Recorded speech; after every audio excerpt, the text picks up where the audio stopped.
بس یہی سوچ کر زیادہ شکوہ نہیں کیا ہم نے کہ اپنی جگہ ہر انسان درست ہوتا ہے۔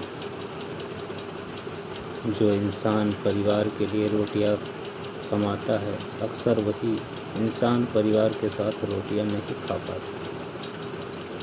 جو انسان ہر طرح کے لوگوں کی رائے کو قبول کرتا ہے، اس سے غلطی اور جھوٹ کی جال کی سمجھ ہوتی ہے۔ ان عقل مندوں سے دوری اچھی ہے جو آپ کو بیوقوف سمجھتے ہیں۔ کون کیا کر رہا ہے، کیسے کر رہا ہے، کیوں کر رہا ہے، ان سب سے آپ جتنا دور رہیں گے اتنا ہی خوشحال رہیں گے۔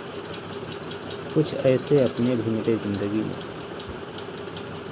جو غیر کا مطلب سکھا گئے۔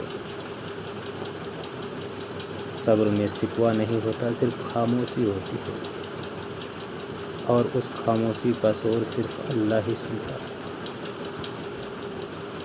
خوش رہا کریں یہ سوچ کر کہ لوگ آپ سے محبت کریں یا نہ کریں، آپ کا رب آپ سے بے پناہ محبت کرتا ہے۔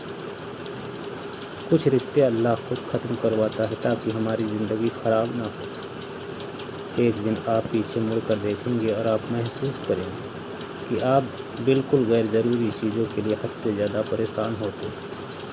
صحابہ کرام نے کیا کر کے بھی روتے تھے، اور ہم گناہ کر کے بھی نہیں روتے۔ آپ اپنی منزل پر کبھی نہیں پہنچ پائیں گے اگر آپ راستے میں بھونکنے والے ہر کتے کو پتھر ماریں گے۔ اپنے الفاظ کے غلام بننے سے بہتر ہے اپنی خاموشی کے حکمران بن جائیں۔ درد کتنا بھی ہو اللہ کے آگے رونے سے ختم ہو جائے۔ جو تم